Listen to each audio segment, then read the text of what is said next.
What is up, everybody? CP and SJ with you for another week of Every Day We're Covering, and we are moving right along into the Sweet 16 of the NCAA Men's Basketball Tournament. That'll be a lot of the topic here on today's show, but, SJ, we didn't get the first couple exciting days I think that we're used to here in this tournament, and I know that has been kind of disappointing to folks, but still, at the end of the day, we got a chance to sit back, toss back some beverages, and watch a lot of basketball. So, all in all, not a bad deal. We would have liked to see some more exciting finishes, though. I mean, with that amount of games, there's going to be at least some, points of interest here and there, despite, maybe to being a little chalky. But that's always, I mean, in the end, that's kind of what it always ends up being anyways. Whether you want to look at a yes or a no on a travel or, there were still a couple upsets, even though some of the upsets that people predicted, they still were, some I guess the higher seeded team or lower seeded, however you view. I never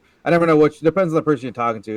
Is 12 higher than 5 or is it lower? It just depends on perspective. Either way, the underdog. I just say the underdog did win a few of them. So it's all I think a lot too much. It's the same with everything. It's just like too reactionary, too in the moment.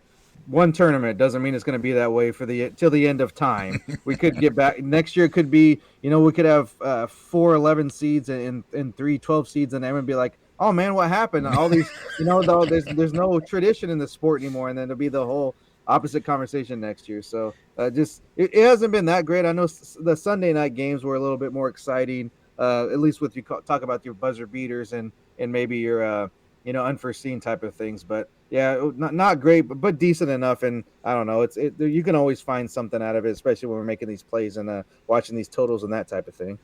Yeah, it definitely does fall victim to recency bias a little bit for sure. And I mean, I'll admit I was one of those after the first 2 days where it's like, crap, like we didn't get a single, we were waiting for that raftery onions moment. And we just never got it. Like nobody had that last second shot to win a game. It just didn't happen. Well, and I guess you think about the odds of that usually happening, and it happens like incredibly more than you probably should, given there are only 32 games being played. Like, it's weird. In some years you get a bunch of them, so I don't know. Yeah, it just kind of averages out from year to year, but unfortunate that for the average fan, I guess, and that's the thing, because there's a lot of people that are casually watching this, in the office or whatever those first couple of days because it's on so much that you kind of come to expect those things to happen, and when it doesn't, it is a little bit of a letdown. Well, and the thing now too, especially with we talk about it all the time, but I think it is a little worth kind of keeping an eye on. There is with the conferences being so big now. It's like some of these teams that would have been like underdogs or what you want to call Cinderellas, like a BYU, a Houston. Even I know Houston's been good the last few years, but if they're not in the Big 12, they're probably not a 1 seed, and they're probably not where they are. So that factors in too. So that's part of the thing. I do want to almost applaud this individual though. I believe it was after the first 2 days, so they probably. Got over the hump there, but they had whoever this bracket was, it just said one bracket, the tweets, but they had every single pick wrong. So almost like that's almost more impressive than than even getting half of them right or 75% of them right. 'Cause like you would stumble upon something. You're like you think this person's like, I'm gonna pick at least all the 1 seeds. Yeah. Get those right, but apparently they must have liked Omaha or St. Francis or something, and didn't go so well for them. But I was just kind of amazed at that. I was like, that's actually that's pretty impressive. Yeah, that means you went with all the 16s, the 15s, and the 14s there in that first round. That's yeah. He just does it every year, and this is going to be the year. Just it's like one of these times it's going to hit. that would be pretty incredible. I do that old guys. I got to play my numbers. Yeah, exactly. That is impressive. I did see supposedly the one guy that was left or whatever finally had lost his, perfect bracket out of the 24 million or whatever that supposedly ESPN keeps track of. Not many people lasted past even this third, midway through the third day. I think most of them were done.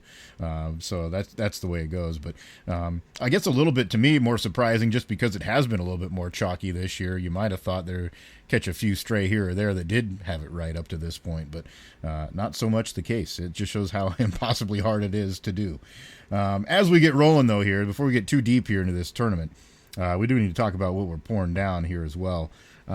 Obviously from my viewpoint, The tournament took a very sad, dark turn for me on Sunday night because my squad suddenly forgot how to shoot the basketball, which is the kind of the name of the game, the important part of it. And then the other team that they were playing decided to make just about everything that they were shooting as well. Granted, that was a lot of Iowa State's defense's fault, but a little depressing. So I had to go with something a little bit more dark. It's a little bit more somber times right now here for me. So I went back to the Confluence, the Grays Lake Scottish Ale Nessie with coffee. It's got the hazelnut coffee that's mixed in. This is always a good one that I go to usually during the winter, but still got them hanging around a little bit here in the fridge, so I decided to pull that last one that I had out and drown my sorrows, I guess, and try to perk myself up with that coffee kick. How about yourself there, SJ?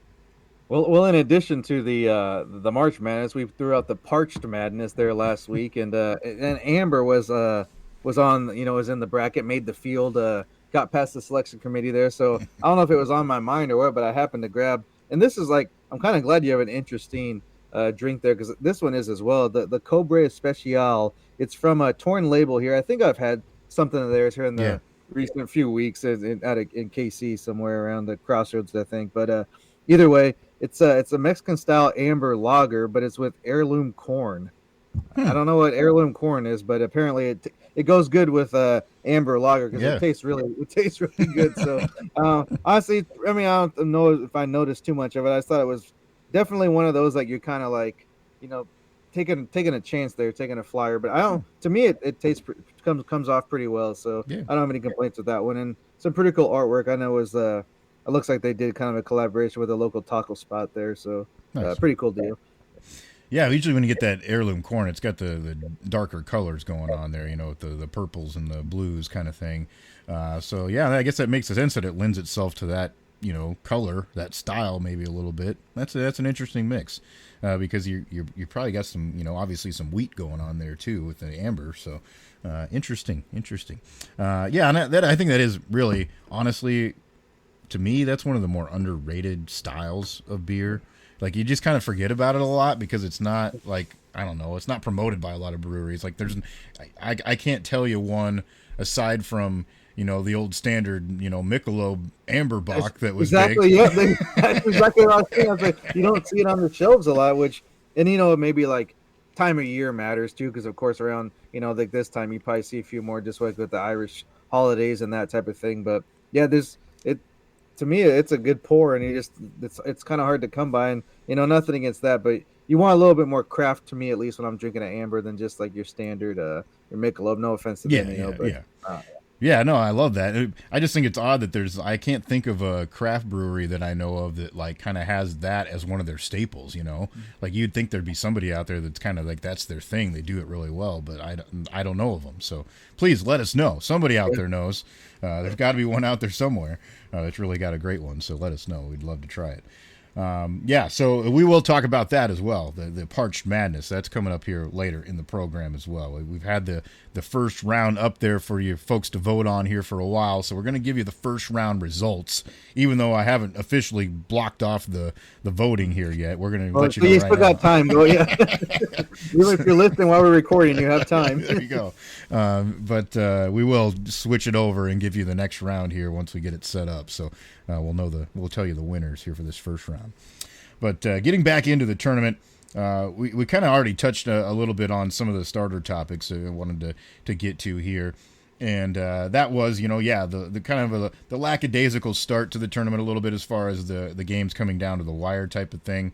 But then I think you did start to see, like you said, on that Sunday night, obviously we got our first, true buzzer beater, so to speak, with the Maryland victory there on Sunday. Obviously, lots of folks have their opinions on the last play of the game and whether or not it should have been legal, but still an exciting finish to the game nonetheless. It was pretty interesting, I thought, too, just the way that, obviously those two teams were trading blows. Like Colorado State just hit an amazing three before that, and it was like that could have been the exciting one to close the game. And Maryland still had their shot, and the outstanding freshman able to knock one down. We talked about coming into this tournament with that team, how talented those big guys were, and that obviously that's what it came down to between him and Reese in their first two games. Really, were both the two standout guys. But yeah, and when it was funny because I texted about the exciting finish to some with some of their buddies and stuff, and then immediately one guy responded a little bit later like, well, but was it a travel? And to me, it didn't even cross my mind when I was watching it. I was like, I didn't even question it in the moment. I mean, yeah, you go back and you watch the replay, and sure, you can split hairs and say maybe he did pick it up just in time to have that first one count as a step, and then he would have had one extra one there at the end. But this is where too, we've seen this in other sports. We talk about this in football all the time, but we blur the line sometimes between leagues and the rules, because in the NBA it wouldn't even be a question. Like nobody would even considered it to be a travel. One, because they don't really officiate it well, and two, because they count that gather step, so to speak, as something that is legal. So I don't know. I don't know what your opinion is of it, SJ. I didn't, like I said, I didn't question it in the moment. I could see people arguing it either way a little bit, but at the end of the day, I don't think that's something you're going to call in that moment. Yeah, no, I'm with you on that. It didn't even cross my mind initially. I said it was a hell of a shot, because that was a tough angle even to bank that home the way he did. Mm-hmm. When you slow it down, of course, it looks like maybe there's a little extra half step there, but like you said, the gather step, and also, I mean, people Euro stepping, moonwalking, freaking hopscotch, anything to get to the hoop, and it's got to be pretty egregious, no matter what level of basketball anymore, to be called a travel. Yeah. I mean, literally have to run with the ball, or obviously if you switch pivot foot, something like that, where it's so obvious. I mean, when they start, getting the details, and you wouldn't have a carry called on every other possession, like nobody dribbles. You know what I mean? Like Mm-hmm. it's just getting that's almost just like you wanted Maryland to lose. That's what that tells me. Mm-hmm. If you thought it was a travel, you picked Colorado State, or you don't like Maryland. That's the only differentiation there is there, because it's just I don't know, it's just a basketball play. It wasn't anything out of sorts. That seemed that crazy. And I think Colorado was probably underseeded, if you want to use that term. They definitely weren't a 12 seed. They were much better than that. So I mean, if they win, I guess you have a 12 seed in it. But so then there goes your underdog or Cinderella story there too.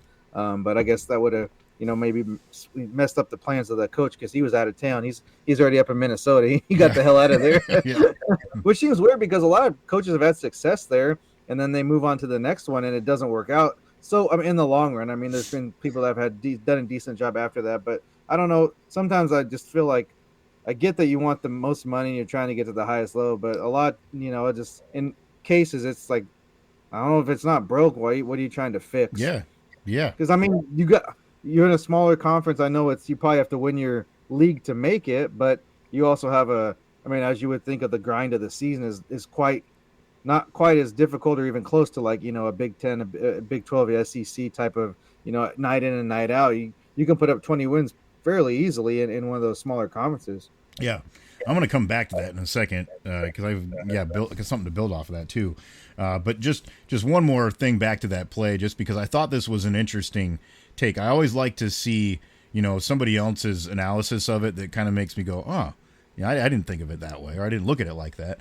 But there was somebody else that analyzed that play, obviously in super slow mo, like we saw it, and he was like, there was some contact from the defender right as he kind of made that pickup of the ball, and he's like, well, that guy bumped into him, and essentially he lost possession. Like, he didn't have possession of the ball at that moment, so you're really considering it that he started again because he got it back. So I don't know, that's an interesting take too. I mean, obviously an official is never going to be able to process that in the moment. Like, that's not going to happen. But yeah, it was just an interesting, I guess, way to look at it that I wouldn't even, considered. But yeah, and yeah, whatever. I mean, if people want to get upset about it and really pissed off, like, then you got to go find a way to make the rules very, very cut and dry. And they're just not. And sometimes they're going to get it wrong. That's the same thing too. Like, we have to understand that and accept that, because that is part of the game also. Officials are never going to be perfect, and we're not going to sit there and review every single stupid thing that goes on. Otherwise, nobody's going to be interested in watching the game anymore, because it's going to take 4 hours and we're just going to be standing around twiddling our thumbs half the time. Yeah, when it wasn't anything like, I go back to like with the Big East, or is with Notre Dame? Not the Big East. Notre Dame was in the ACC, right? When they got the I don't know. Maybe they're in the Big East again. I don't know. Their basketball changed all the time. But whatever postseason tournament they were in, and they got that foul call at the end that literally gave them 2 free throws. Now, to me, that's something that's like egregious, and you could complain about because there was no contact. The ref just wanted to be part of the show and make the deciding factor there. To put them ahead and end up giving them the win. Something like that to me is more. That's something I'll kind of entertain a conversation on that big. That's something that should be looked at further. There should be a review possibility or something like that. But Mm-hmm. when it's just, I mean, that play doesn't happen in slow mo. It happens in real time. So you're Yeah. not looking at it like that. That's the same thing I never really like when they slow down the pass interference because it's like, well, yeah, if frame by frame you can find something there, but that's Mm-hmm. not the way the ref is seeing it. Like they Yeah. don't have these goggles on that slow it down for them or something. They're watching it just like we are, and honestly, they're half the time they're probably just busting their butts to get in the position to make the call. So they definitely don't have as good an angle as we have. Yeah. No doubt about it. Interesting. It was fun. Obviously, fun game. Fun to watch. Um, and that was really one of the big highlights, I guess, of the weekend of that. The first 4 days of basketball. It does set us up for some pretty good ones. We'll get to that here in a minute as well. I think we're going to have some good games on our way that hopefully maybe make up for this down the road in as far as entertainment value is concerned in this tournament. But going back to the coaching point that you brought up there, and I think this is a interesting example of it.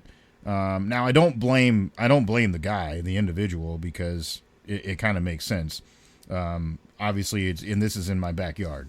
So Drake Bulldogs, terrific season, awesome story. Ben McCollum had lots of success, just up the road there from you at Northwest Missouri State. And then was able to go to Drake and make it translate. He brought guys from the D2 level, and they had success and had an awesome season. I mean, a historic season as far as Drake is concerned. That was the most wins they'd ever had in the regular season. So really, really awesome. They were fun to watch. Bennett Sturts is a great player. And then he makes the decision to head over to the University of Iowa. Obviously, it was well documented that they were kind of after DeVries before he made the choice to go to Indiana, and then they bring McCollum over, which was kind of the next natural thing for them to do. But the guy was born in Iowa City, so this isn't like he didn't have any connection to the area. Like he grew up around, they had old picture of him standing next to Tom Davis back in the day at Iowa. So like he has a connection to university. The hire makes sense, and I don't blame him for wanting to go there, I guess, and test that water. But when I look at it from a Drake Bulldog perspective, I just think they've had some really good seasons of basketball and over times, and obviously DeVries was the same way because he was able to jump and go somewhere else. Even before that, everybody remembers Adam Emenecker and the awesome run that they had back in the day. So it's obviously a place that people can go and have success and play well and even compete once they get to the tournament. We've seen that. So like to me, as that AD there, as Brian Harden there sitting at Drake, like it's almost like, do I even want to try?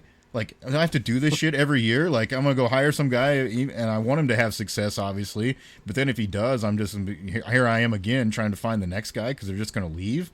But I guess it brings up 2 points. Like, yeah, for those universities, how much of a pain in the ass is this all the time to do this? Granted, there's reasons and factors for that. But then also on the other side of it for those coaches, yeah, is it really that smart all the time to take that next jump? You may be somewhere 2 years and now you're done again. Like you could have stayed there and probably coached the rest of your career if you felt like it.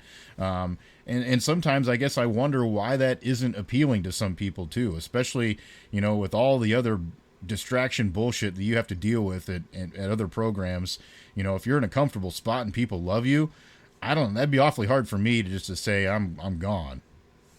I mean, the first order of business for me as that AD is like, I'm building in some hell of a buyouts because at least if you're going to be getting stabbed in the back year after year, at least get some money out of the deal so you can go get the next coach and at least have some money to throw at whoever you can entertain to come there. And the connections made sense with the coach leaving, this current coach. But the thing I'm kind of, I guess I'm going back to the same point of like, you kind of have a good thing going there with this such a I don't know, we call it unique or unorthodox style of play. You kind of had your niche right there. I don't know if it's going to it's tough to know if that's going to work everywhere, especially when Hmm. I know people think of the Big Ten as like kind of a slow and plodding thing when it comes to certain sports and things. But you watch the teams that have success in that league, and that's not the case. Look who's still left in the tournament. Very athletic, very explosive, just kind of up and down teams. You better bring some offense. You can't be playing the stall game, four corners basketball and expect to win 30 games like you did this year. So, and I'm sure like he doesn't know that, but it is to me, it's a bit of a risk. I can understand the pull of for some people of wanting to do it, where you grew up or like the hometown deal or whatever, I guess. But the money's bigger, but the pressure is goes along with that. So, and especially with I mean, I know he's kind of didn't end well and kind of didn't do himself any favors with his like actions and attitude. But McCaffrey had a decent amount of success there Yeah, too. yeah, So there's a little. I mean, they're never going to have high expectations for anything, at least over the top. But just be okay, and we're okay with that. That's fine, whatever. But you can't come in and have a losing record 2 or 3 years in a row, and that's going to get hot real quick, even at a place like that. yeah, yeah. No kidding. It's a place that they expect at least to be in the mix to go to the NCAA tournament. I mean, yeah, they don't have national championship standards by any means, but yeah, they're going to expect that, just like any other Power Four school probably does. But yeah, it is interesting, and you mentioned too the style thing, and I obviously I think it's been a little bit different for him too at different times. Like he didn't necessarily always play that way at Northwest. He had guys that could score then too, but now, yeah, I mean, if you are going to go with that, kind of slow it down, take possessions out of the game type of thing. They tried that once before and it didn't work out with Todd Licklider. So, yeah, I don't know. It's an interesting, yeah, whatever experiment if that's what you want to call it. But it's a weird situation to be in. But I guess I think that one might be a little bit different again because of the connection. But like you look at somewhere else, like you said, like a Medved, there at Colorado State. Like maybe this is the place. Like why go and deal with the bullshit somewhere else? I mean everybody has aspirations. Everybody always wants to do better themselves. We all do. But there also are times where that becomes a factor in our decision too. Is like, is it going to be worth the headache and worth the extra nonsense that I got to deal with and expectations and pressure, or not? And I think sometimes, a lot of us in the real world make the decision not to take that on. Yeah, I was just gonna say, just in your life in general, just myself, I can speak for myself too. Just like everyone's had that job where you're like, damn, I just don't want to go, I just don't want to be there today, or like you kind of dread going to work and that type of thing. So, not saying they obviously don't feel that way when they accept the job or when you take on a challenge, but there is something to be said for just the quality of life and being at peace with where you are, and you can still have success and don't have to necessarily have all these extras and have all the so what people think is required, or these amenities that you need to win. Especially, I mean, you look at football is a totally different discussion there, because you almost kind of have to be at the big schools to compete at that level. But basketball is not the same thing. Like everyone's on the same playing field, damn near, when it comes to at least playing it out. And I get everybody's got different money for the NIL type thing and can afford different budgets and all that, but you can still get in the same dance. There's Yeah, only 12 teams that can get into for that get in the playoff bracket in yeah, football as of now, and beyond that 12, there's probably only about maybe double that can actually have a legitimate chance of making it when you factor everything in. But I mean, you got 64 or 68, whatever, and then you know whatever happens. So you got that chance. I mean, we saw Florida Atlantic make a run and Loyola.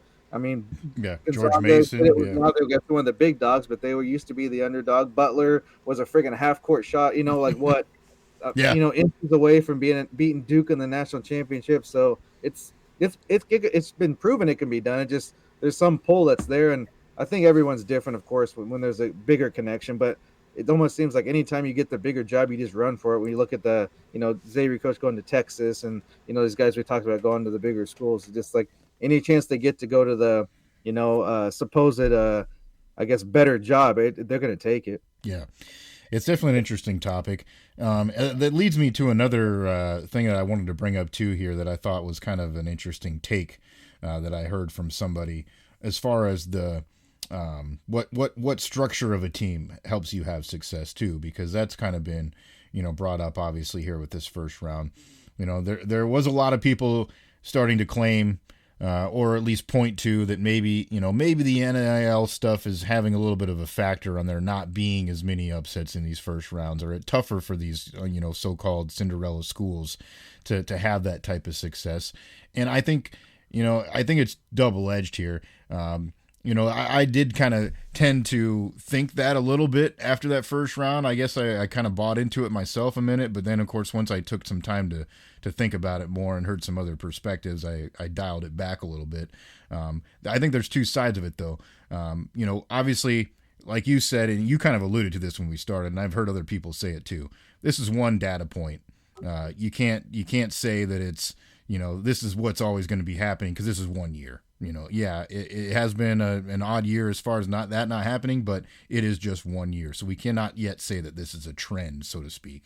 But I do think that there is a little bit of something to the fact that, a guy that plays at, wherever, Stephen F. Austin, has a great season.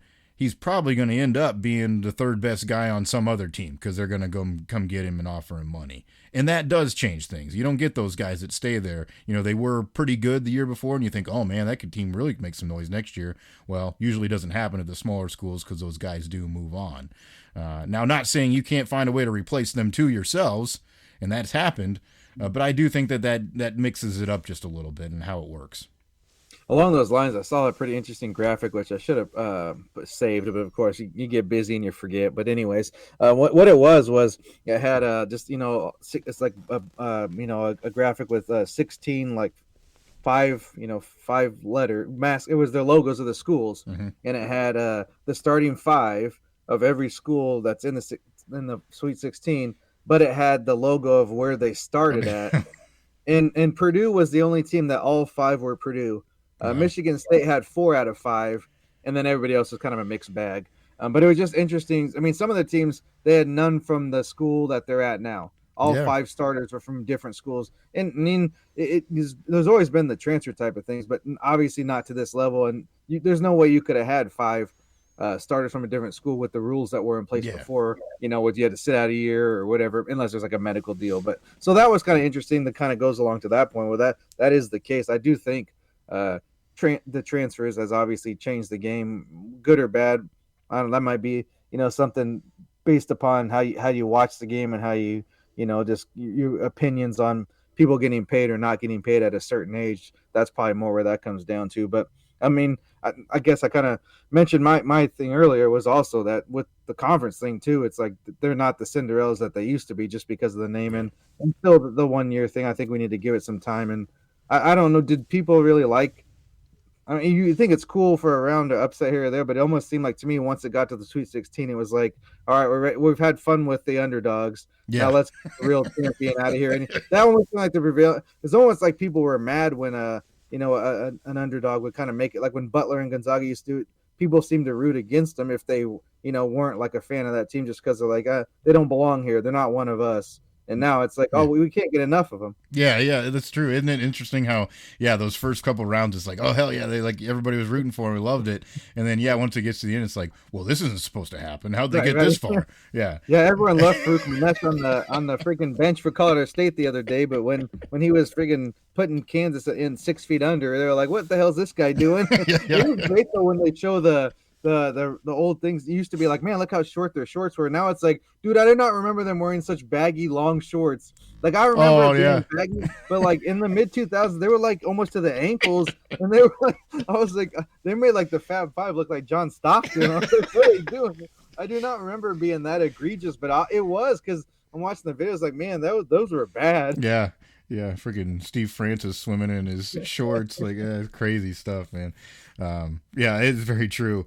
And your point is spot on there. Like it's hard to know. Like you said, this wouldn't have happened before. It's the way that things are now, so it's different.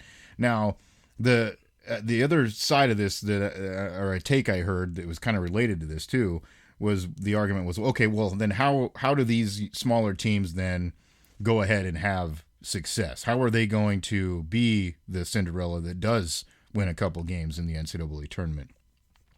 Well, and of course, the argument one would be, well, it still does happen.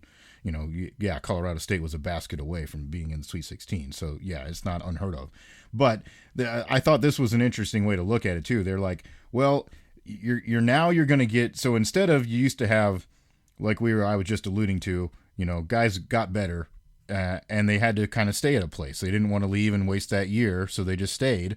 And then those teams got really good kind of together, which, you can argue maybe is a better scenario as far as a basketball team is concerned. Usually teams get better the more they play with each other. But the way they were saying now is like, okay, you're going to get the guy who is maybe a little bit more experienced. They grizzled themselves, and it may be some guys that are at D2, didn't get that opportunity to go D1. And now you say, okay, yeah, you've really improved yourself. You worked on your game, your body, whatever. Now you get an opportunity here at, let's just say, Colorado State, for example, a smaller school, not necessarily one of the power ones, but you're getting an opportunity at a D1 level. And then also maybe some of the guys that were at another Division I school were able to get some money early on, didn't really work out. They're not loving the fact that they're not playing. So then they go down to one of these other schools, and here they get their playing time, and they're kind of comfortable with that now. They accept that fact. And so then you're going to get those mix of teams that are older guys that have, grizzled one way or one direction or the other, and you just get the right mix at the right time. And then those are the teams that maybe can have an impact because you're playing maybe some other schools that have, a lot more sophomores or whatever that they haven't quite gotten that experience yet. So I don't know. I thought that was an interesting way to look at it, and it'd be interesting to see if that does happen. Obviously, that was kind of the scenario that McCollum used at Drake this season. But can that be something that someone else can figure out a way to replicate down the road? I think that's interesting. Well, I mean, even building upon that, like I've never had someone, have a few $100,000 or as Ricky on Blue Chips, just a bag of cash, try to use that to entice me to do something. Like, so I can't say for certain that I wouldn't do anything different than the players are doing, but I would think a part of you, especially, you got to be very competitive just to get to even like a D2 level, or of course talent's got to be there, but that level of basketball, especially because you go to JUCO games and there's some freaking amazing players that just like it doesn't all fit together. There's only so many spots. You might not have been taking care of stuff outside of the court, but there's still a lot of talent, especially basketball wise, that doesn't necessarily get to the highest level, and doesn't mean that they're not capable on the court. It's just everything else doesn't mix together. But the point is just that wouldn't part of you just be like, dude, none of you guys didn't think I was good enough here, you didn't give me a chance here, and screw you, I'm just gonna go to like a Drake or go to a Colorado State, and I'll beat you on the court, instead of trying to join forces and think that I need your guys's all the money and all your your facilities and your high priced whatever this and that. So I would think that could benefit some of the schools that maybe have to go the transfer route. So I guess you could just use that as a positive, or maybe kind of flip it on that. But I think that would be a case where you could kind of use that to maybe build your roster when there's so much movement that's allowed. You don't necessarily have to go the traditional route of trying to build up or develop players like you did before.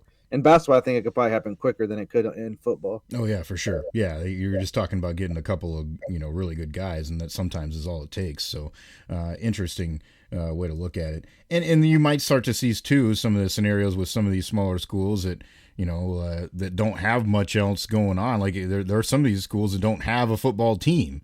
So they might just say, okay, we're going to go fork up as much cash as we can for 2-3 great basketball players, and maybe we have a chance to get a few guys just because we can offer them that. So that might be another way that it happens kind of oddly too. Well, not only that, they might not have football, and they also don't have like baseball or another sport like that would, so you're pretty much like, I'm thinking like the Big East schools, like that's kind of like the main thing besides maybe like lacrosse.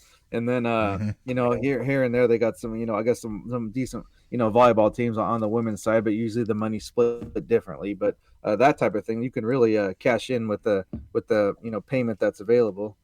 Yeah, and I've heard some arguments, and I think maybe this is way more so probably affects the football side of it than it does the basketball side of it. But I do think that at some point you're going to have some more financial guidelines, so to speak, as far as if there is like a like a salary cap type of thing, so to speak, because obviously we all know that that can get out of control, and when it comes to the professional sports, they do that on purpose to make it more competitive. So maybe it comes to that. This is different, I think, because it is such a larger pool of kids, and you do have so many more teams. That does make a big difference, but I can see those types of things, at least as far as the like just straight up from the school to the kids stuff is concerned, that might happen. There's obviously going to be your endorsement deals outside of that you can't control, but maybe some of that will start to, I guess, sort itself out when it comes down the road a little bit. The other thing we wanted to touch on here, obviously, too, is just the fact that we've got some pretty good contests here coming up, and I do want to touch it before we move on to the matchups themselves. I do want to mention the pool. We've got the Everyday We're Covering pool. That of course is more from forever ago. I started this thing back when we were doing a show back on campus. So the name has changed, but it's still the same pool. We've been running forever, and we did get a few other folks that are so-called, I guess, friends of the pod that joined up in the pool here this year. So I did want to kind of give a quick shout out here. My Aunt Teresa is leading the pack. So she's kind of kicking everybody's ass right now. Actually, I guess she's only out technically by a point right now in first, but she does a huge potential left, and in my opinion, she's got a very good champion left on the board, which is the one that I picked. So that's why I think that with the Duke Blue Devils. But my buddy from high school, JJ, is in second with 53, and then actually good old Mom is sitting in third right now with 51. We've got plenty of other folks in there. I will admit that I am almost dead last in the pool right now. It wasn't that way after the first couple of days. I was sitting like in fifth, and I felt pretty good about myself. And then, the ones that I needed to kind of inch on that second round there on Saturday and Sunday did not work out well for me, so I dropped a few spots. Now, the way it goes, though, in these things, too, is like, especially, with the size of pool that we have, everybody's still pretty much got a shot here at this point. So there's some opportunities if you've got teams that are going a long ways, and you still got time to make up ground. But the further you start to see that inch away, you have to start banking on certain things to happen, and then you're in trouble. But so far pretty competitive. But shout out to Aunt Teresa, she's on top right now. Yeah, I'm at the point where I'm kind of rooting against those champions because I'm still sitting pretty decent, but the friggin' St. John's really getting torpedoed the ship there. So I'm gonna need even if I have, I was kind of almost hoping. I know I picked them to win that game, but it would have really benefited me if Connecticut would have pulled that game off against Florida. Yeah. I'm rooting against the other champions, so I need like a Florida, a Houston, a Duke to go down. And maybe we have a shot that is sneaking the back door. So I think I was right about like fifth or something last time I checked, somewhere around there. So maybe got a shot, but we'll see how these things play out. But I definitely was kind of taking a risk there, just based upon the other winners that were selected. So, but I did think St. John's would do better than what they did, but I don't think I'm alone in that thought. No, not at all. I had a rough day in that last game that they had. I'm gonna kind of we'll both do this, but I'm gonna kind of put us both on the spot, I guess. Something I kind of thought off here for the moment. Out of the teams that are still alive here, is there a team, SJ, that you, I guess, maybe have been most impressed with or most surprised with here so far? Ooh, that is putting on the spot. Honestly, BYU's got to be right up there. I thought they could make a run, but I didn't think the way they would win was how they would do it, because it was kind of between them and Wisconsin was who I thought could maybe go out of that thing, and to outscore them like the way they did and kind of put it on them was rather impressive. And then I know I'd kind of been on them, and I was a little nervous, and I was like, I don't know this, and then they almost kind of pissed it away. There was Michigan. They played pretty well. I thought they could kind of get to where they have at this point, and they, so it's not that surprising, but they kind of were on life support there in a few moments. It wasn't looking good, but the way they finished that last game was pretty impressive. Kind of just went on that run and shut them out. So those would probably be like two outside of, like, I mean, obviously your odds-on favorites like a Houston and a Duke. They've kind of done what to expect of them. I get the biggest one is the one I mentioned that's out of it. Not even just because I picked them to win, but as good as they were in the Big East tournament, St. John just freaking laid an egg.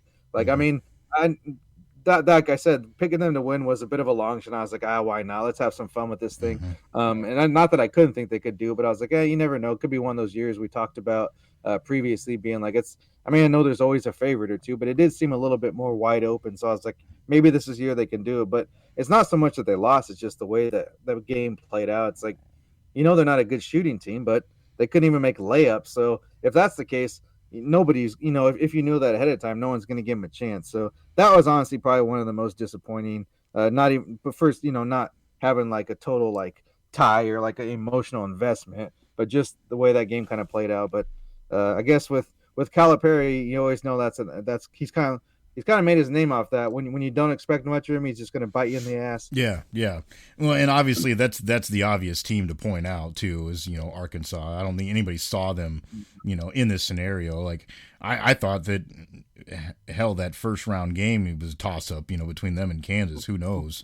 That was the joke of the first opening couple two nights. There was everyone had the meme of writing AR in front of Kansas like you actually picked them on your bracket. Like that was like the meme of the night because most people didn't pick them. Not that Kansas. I mean, I think everyone expected them to maybe win one and then get smoked by Yeah, St. yeah, yeah, John. yeah, But for them to like lose was a little bit surprising. So that shows you how much people really thought of Arkansas coming into it. So yeah. it's people want to act like they think they're good now. It's like I guarantee you didn't pick them on your bracket. No, and yeah, I work with a guy who's an Arkansas fan. He's more of a baseball guy, so that's why he loves him. But he was like, "Yeah, I didn't see this coming." He's like, "No way, I would have picked him to win 2 games." So, even he's surprised. And yeah, I mean, they're playing well. I was surprised the way they closed that game. I guess against St. Yeah. John's, they did do the right things at the right time in order to close that one out. So I was impressed with that.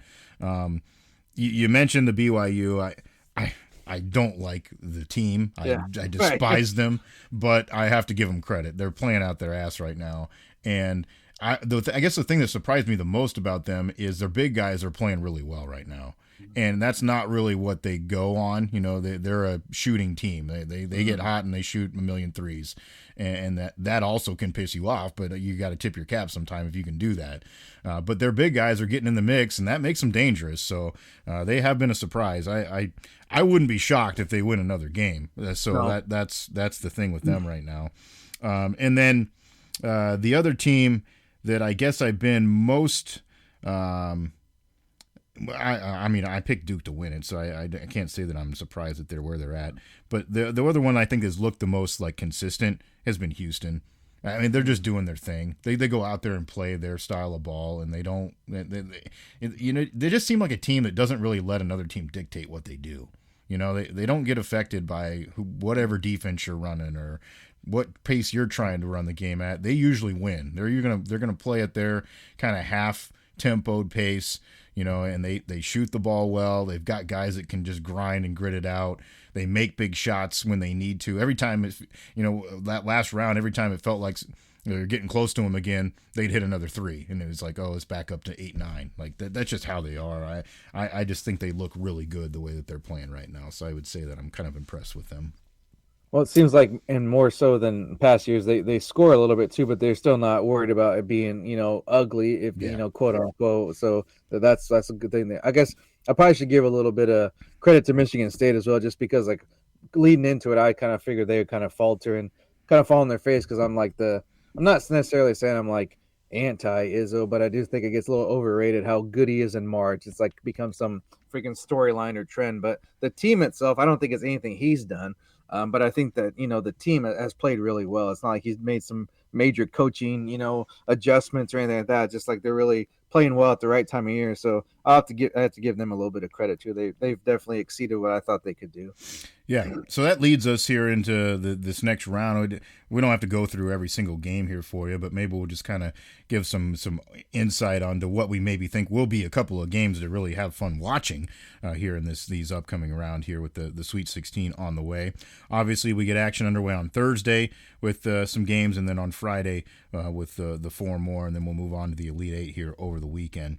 One game that I guess I'm looking forward to seeing play out would be that Florida Maryland game is pretty interesting. I think you get a Maryland team that's again we were already impressed with before the tournament started, and then you get a finish like that just kind of boosts your confidence. That can't be a bad thing. And then Florida, they escaped essentially. Like UConn had them right in their crosshairs and just didn't make enough plays down the stretch. Now, give credit for Florida; they did make some big shots. I mean, Clayton was awesome. He's a great player. But I just think they look so vulnerable. Out of all the ones, I mean, they still look the most vulnerable. And I'm thinking Maryland's got a good shot at cracking this thing and getting to the next round, which I did pick. But even just seeing the way it's played out, it just feels like it sets up well for them. Yeah, it's like one of those moments that when you go back, not saying they're going to run the table and win it all, but at least you go back to the tournament and you kind of went on a 3 or 4 game run and you're like, oh, I remember, we almost lost. And then, Queen makes that shot and then lifts us to, to the Elite Eight or Final Four or whatever you have. So that seems like there's more to that story to be written. Doesn't seem like that's where it ends. And just the matchup too. Florida's definitely obviously more guard oriented and guard heavy. Just, that's good if you're hitting but if you have an off night, and I mean, look what you had to do just to get to this point against I guess by their seeding, they're an average Connecticut team, and I know they're back-to-back champs, but they're just not the Connecticut of old. It wasn't like they didn't knock off the same team that won it last year. So yeah, that seems like one that sets up pretty good. And then I know I hate going back to the Wells so much, but you didn't mention that Michigan team earlier. I think they can. I don't know. Winning is going to be a tough ask, but just maybe whatever the number may be, covering that and giving Auburn all they want. I think that's a possibility too, just with the way they're set up, because they're kind of like a Maryland too, where they have pretty decent guards, but it's kind of like those stretch 4, stretch 5 that can step out on the floor, hit some threes, and also play in the post. So then I guess it's an upset, but a 2-3 matchup. Kentucky's looked pretty dang good. I know Tennessee's just kind of had the whole body of work the whole season, but it's more about who's hot right now, and I think Kentucky might just be playing a little bit better right now. Yeah, I'm with you. I think that could be a fun game as far as like the competitiveness of it is concerned in that round. That one will be fun. I think that I think the BYU Bama game could be interesting, depending on if BYU's playing the same way or not, and if they're making shots. Duke Arizona obviously is an interesting matchup just because of the pedigrees, and they are both playing well. I mean, both teams are looking pretty good coming into this one. They both played really well the last few rounds. I get a lot of trepidation though with seeing Arizona early in the year, because I do watch a lot of Big 12 ball. Like, they're going to have a bad night. They do that, and it's not going to be good if you do it against Duke. So I don't know. I just don't feel like they have enough horses to keep pace in that one. And then I guess personally, maybe I'm giving something away here with my picks we're going to put out here for folks too, but I hate the matchup for Purdue against Houston. Yeah, it's not good. Yeah, I'm with you on that one. That's why I didn't mention. I was like, to me, that's about as much of a foregone conclusion as you can get in this. I mean, could be wrong. Crazy things happen, but it doesn't look good on paper, at least. Yeah, I don't know. I mean, I don't know what that number is going to get to. But it's going to take quite a bit for me to not say that I'm going to say Houston's going to cover in that game. So, and then of course you mentioned that Michigan State team playing well. Obviously, Ole Miss played out of their minds, I think, this last game. Can they do that again? I don't know. That's going to be very interesting to see if they can even, if they do it early and hang around. That's always the key, I think, in these types of games. If they do that, but if it goes south early, I could see that one going real bad the other direction. That's one of those cases that one's benefit better if it was like maybe a day off or 2 days and then you play again a whole week to kind of get your game plan ready and look at the team. Like that's kind of like where if you're a real team or not here in the Sweet 16 is. It's one thing to do off like, I guess 36 hours, 24 hours game prep. It's another thing to have a whole 5-6 days to get ready for a team and then they still beat you. So I think that's kind of the separator here. So it'll be. I'd be hard pressed to imagine them repeating that performance, but it's called March Madness for a reason, right? Exactly. No doubt about it. That is very true. So we'll have some fun. Like we said, we are going to put out a video for you as well with some picks a little bit later this week, so you can have those ready to go here and fire up some things if you want to make some plays here towards the end of the week. Obviously, we've been doing that as we go along. I'm sure if you're following along, you know that. If you're following us on Twitter at SGMBets, at Cherokee CP, been doing that pretty much daily in the mornings before the game starts, so that you can see kind of what we're on for the day, what we like. It's been a mixed bag here so far. I'm not going to sit here and brag that, we're just on this, stellar hot streak during the tournament, but we've had some good days, we've had some bad days, good picks, bad picks. It definitely has been kind of, I think, 50-50 on that front so far, and I guess that's kind of the way it goes for the most part in the gambling world anyways. That's what the casino wants, right? Well, at least if you're being honest, that's the way it goes. Now we could pretend and sell these picks and make locks and do all that thing, but if we're going to be straight up, you have a good day, you have a bad day, but just gotta find your happy spot and try to keep hitting it, whether that be totals, spreads. Baseball's coming up. I know a fun thing that I like to mess around with is that the no runs in the first inning or not, over under that. That's always a fun thing in the summer. So, but yeah, just find your spot there, and we'll keep putting out the picks. And the good thing about it too is the way we put it was like we might list 3 or 4, but it's up to you if you want to do singles or put them together, or group them, or round robin or whatever. That's your call. But we're just kind of throwing out the things that we think that have at least a better than average chance of hitting there. So, and then you go from there. We'll leave that up to you. Yeah, and I think it does get, especially now that we know most of these teams, I think pretty well from here on out. So I think as far as straight winners are concerned, that may get a little bit more consistent here down the stretch. I hope so. We'll see how that plays. But yeah, keep following us there, and we'll keep giving those to every day. And obviously, it's pretty hard to always put out videos for you to be able to do that type of thing. But you can always follow us for those picks on socials. Let's get into some Parched Madness here for you. We got to give you the results here, the first round of the Parched Madness. Obviously, something we kind of cooked up here for you this year, a little bit different, to have some fun with. What's the best beverage, and SJ did some fine research to put this together as far as the seedings are concerned. It involved more than just tasting, but tasting was part of it. Yeah. Yeah, I mean, the numbers got a little bit less concise as we went down the list, but they were there. A little blurry at the end. Yeah, so what we did here is we kind of split it into the 4 regions. 2 of them were more just beer on beer heavy. We went beer styles, and then the other ones are more of the cocktails, battling the cocktails. So that way we've got a potential there, or we will essentially have in the final 4 a beer versus a cocktail when we get down to that point. So that's how this is going to play out. But let's give you the results here. It says that we have it here. You can find the bracket, by the way, if you haven't seen it yet, or if you want to go remind yourself.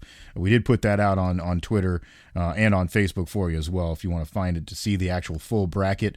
And then, of course, I had the link to the form where you would go and make your selections. A lot of folks did get on and give us their opinions on what they like as far as a beverage is concerned better. So we appreciate that. And I'm going to let you know how it turned out. So we do have some upsets. We've got some upsets. We've got some good ones. There's no transfers in this bracket, so the upsets are possible. Yeah. The styles can't leave their style, so it ain't happening. Let's start with the hops region. So this is our first beer region that we had, and game 1 was the lager versus the saison. As you might guess, the lager was a clear-cut winner. 100% of the voting went to the lager. The old saison had no chance, and nobody gave it. It could be like St. Francis moving down to D3. That defeat. Yeah, exactly. I will say, if there was one beer that I had in my mind that maybe I would vote for, would be that old Boulevard Tank 7. Because that is considered a saison, and that's one hell of a beer if you've ever had it. So that would be one that I maybe would throw in the argument. But anyways, the lager is the clear-cut winner, so he's moving on. In the 4-5 matchup, mild upset. It was the IPA versus the Kolsch, and this might be surprising to folks too, because the Kolsch was an overwhelming winner. Now, I know I preach my love of the Kolsch on the program, so maybe I influenced some folks. I don't know. But That's apparently what the folks love, because it was it was a hands down winner. We only had like, I think, one vote for the IPA, so very surprising in the world of beer. That's not what you would think, but Well, apparently our fans. I think that IPA crowd is kind of like the vocal minority, as you know, when you get to these kind of topics, like, you know, when it comes to, you know, veganism, CrossFit, these type of things, like they're loud, but there might not be that many of them. So, and this may speak to that. I don't know. Yeah, yeah, yeah. So only a handful of votes on that side. So the cultural overwhelming winner on that one. And then we move on to the 3 versus the 6. This was a little bit more of a battle. The stout versus the Dunkel, and the stout did come out on top. 80% of the vote went to the stout, so there was a little bit of money on the Dunkel there. It gave it a shot. Not totally dissimilar styles, so I guess, you know, you're splitting hairs there a little bit. But anyways, that was an interesting matchup.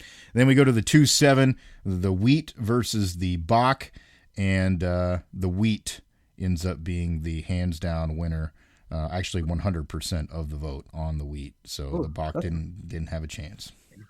I mean, that was a little surprising. Yeah. I'm not surprised the wheat one. I just thought maybe Bach would put up a little bit more of a fight there. And that stout and Dunkel one, I couldn't call it. That one would be tough, man. I'm just like, if I was voting on that, just flip a coin, I guess, because that's, you know, it's like picking between your kids. Yeah, exactly. Yeah, the things you don't say in public, right?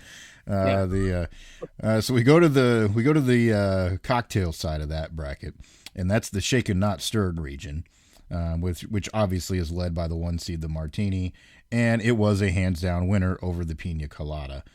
Dominated the vote, the Martini a winner. And I get that, you know, Pina Colada, that's a pretty like niche type of thing. You gotta be on the sand, you know, toes in the sand, you know, a little sun, maybe drinking out of a coconut even. And plus the Martini, I guess we didn't specify, but the voters could have, you know, thought, or been like, well, there's a lot of varieties too, kind of like the margarita. It's like, we didn't say it has to be just a dry martini, or, you know, you could be thinking espresso martini, or what, you know, whatever have you. Yeah, so Manhattan, whatever. Yeah, there's plenty of options there, so that could have played into well. But yeah, that Pina Colada is pretty. There's a time and a place for that. It's not like an everyday type of drink, unless I don't know. I guess maybe you're a beach bum. Yeah. Mild upset in the 4-5, and I'm not surprised by this. This isn't a drink that I enjoy, but a lot of people do. The Bloody Mary, 80% of the vote over the Spritz. Bloody Mary, clear-cut winner, moving on to the next round to take on when you got people putting cheeseburgers on Bloody Mary, so it's like, I mean, that's kind of an unfair advantage. True. Yeah, maybe people were considering the food part of that. I don't know. That could be true. Very true. This one hurts me a little bit. This is where I thought we'd have an upset, and we didn't quite get it. It ended up being down to the wire. So 60% of the vote goes on the Mojito to beat the Cuba Libre. The Mojito, 60% of the vote, edges out and moves on. I'm not shocked, I guess. There are a lot of people that enjoy a good, crisp, clean mojito. I get that. But man, that Cuba Libre, that's sometimes that's an easy one to hit the spot. Like, it's not hard to make, That's what I thought maybe would have set the mojito back a little bit. It's a little bit more of an involved process. If you don't want to be, muddling, then you just get a freaking just get a nice little, throw some ice in there, splash, and you're good with the rum and Coke. So yeah, I probably would have went with the underdog on that one, but I guess the people have spoken. People have spoken. And then no surprise, the old fashioned dominates the Mai Tai. 80% of the votes. There was a little bit on the Mai Tai, but 80% of the vote goes to the old fashioned, which no surprise there. We go to the malt region. So this is another beer bracket, and the pale ale dominates the cream ale. Again, 100% of the vote on the pale ale. Not surprised there again. That the cream ale is more of a kind of a niche beer. You have to find one you really like, I think, to say you're going to pick it over that. The 4-5 matchup goes to the underdog. And, SJ, you'll be happy about this because that's what you're enjoying right now. The Amber knocks off the Porter, 80% on the Amber, which I'm not surprised by. I think that is a more popular style overall. So the Amber moves on. The Cerveza versus the Brown Ale, 3-6 matchup. Big upset here. The Cerveza the Cerveza, 100% of the vote on the Cerveza. So he rises up. I mean, that was a what, St. Peter's type of ass whooping right there. Cerveza with the win. I agree. Going back to Dunk City vibes there. Exactly. There. And No, then that was one I wouldn't totally like. As far as when you looked at the bracket, you could see that one happen. Just because, like, man, no matter what if you're a everyday drinker, just like somebody casually grabs a beer here and there, it's like you can't really beat like on a nice sunny day, like whatever Corona Modelo, Dos Equis, whatever. You just can't freaking beat that, man. It tastes. And you got to get the glass bottle, bro. Like when you drink that Modelo at the glass bottle, it's a little bit different there. Yep, I agree. Good stuff. So then the 2-7, and we have another upset, and this one shocks me. This one shocks me. The Hefeweizen beats the Pilsner. I mean, this might be the upset of the decade here, because you think Pilsner, man, that encompasses a hell of a lot of beers in the world. But yeah, the Hefeweizen wins with 60% of the vote. So it was a close battle, but the Hefeweizen wins. And yeah, I don't know. I don't know what to say about that. I'm a little shocked. I'll tell you so. St. Patrick's Day, we were on Oktoberfest. Like, I mean, I like them both. Can't really, either is good. But I'm very surprised because the Pilsners, that's like a, tried and true. It's like one of the original beers. Yeah. I mean, so that sets up a 6-7 matchup. There we go. Between the Cerveza and the Hefeweizen. Yeah, take that. This bracket has Cinderella. So then the final region, the On the Rocks region, as you can imagine, is led by the 1 seed, the Margarita, and it does cruise to a victory over the White Russian. 100% of the vote on the Margarita. No surprises there, I guess. I do enjoy both, but yeah, I mean, Margarita, so many, like you said, so many varieties you can go with there. Mixes it up. We did have a close battle here between the Mimosa and the Sour Ale, and the Mimosa wins by a few votes. A few votes. Yeah. Do we have any hanging chads here? I don't know. 60% of the vote on the Mimosa to advance past the Sour Ale. So our little wrinkle of a team there thrown into the region with the Sour Ale didn't quite do damage. Need to send these voters some of those artisan ale sours and get them on board here. Exactly. No kidding. Yeah. I mean, you want to talk about varieties, you can go a long ways there too if you want to get into the sours. So, but the other one, the 3-6, the Moscow Mule does do pretty well against the Screwdriver. Screwdriver got some votes, but the Moscow Mule advances with 80% of the vote. So the top seed 3 moves on. And then we had an overwhelming upset in the bottom. The Long Island against the 7 Whiskey Sour. 100% of the vote on the Whiskey Sour.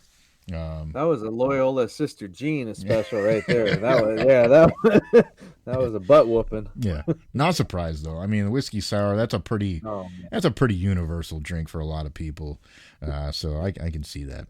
I mean, we talked about Colorado State being, seeded. Probably they should have been higher than that. It's probably one of those cases too.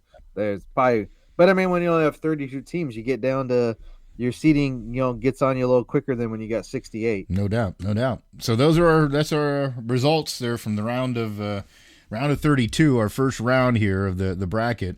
So we'll put out the second round for you. I'll get the form put together, so we'll have another link for you to go to vote in the next round. And of course, we'll update the bracket so you can see who's moved on as well and be able to check that out. So having some fun with that. It is kind of cool to see where the votes came in, and we appreciate everybody that took part in it, and we hope you do here again in the next round to let us know and who deserves to move on there in Parched Madness, first annual edition here on Everyday We're Covering. All right, that's kind of what we had on the docket here for you this week. We are going to, of course, give you some more stuff to digest online, so make sure you're following us at SJM Bets, at Cherokee CP there on Twitter. You can find us on or on Facebook as well if you're searching around there. Try to float that stuff around to folks. And then also, if you, of course, would like, subscribe, get the notifications on both the YouTube channel and then, of course, on the traditional podcast. Obviously, in the YouTube channel, we have a little extra there with the video picks sometimes that get thrown in there. Podcast is available there also, but then you can find the podcast on all the major platforms, including our host over at Spotify. And we hope that you enjoy and share the podcast. I did want to give a little quick shout out, by the way. And this is, I guess, maybe I shouldn't be shamelessly plugging other people's work, but I have always really enjoyed and appreciated the fine writers that have been part of the College Football Inquirer podcast that has been available for a long time. And unfortunately, Mr. Dan Wetzel has gone over to the dark side, and he is joining the mothership as a writer, investigative writer. I always enjoyed his humor and his work. There may be some iteration, I think, of what they do moving down the road, but they haven't made those details yet. But I did want to give a little shout out because I love what they do, and I kind of try to model a little bit of what I try to do to around how they've structured it too, and they just have some fun talking sports. They don't stick themselves to a real hard type of format, so to speak, or always bringing on guests, that type of things. They just talk sports, and that's what we love to do here. So I wanted to give them a little love and appreciation. So it's not just the coaches and players that are, they're not the only ones running after the bags of cash. So we got to remember that as well. Exactly. Yeah. Happens everywhere. So that's going to do it here for us this week. Again, be on the lookout for both the picks and then, of course, the next round of Parched Madness. We want you to participate. Find the link there online. That's SJ Munoz. I'm Chris Parks. Thanks for joining us for another week of Every Day We're Covering. We'll see you next time for some more covers.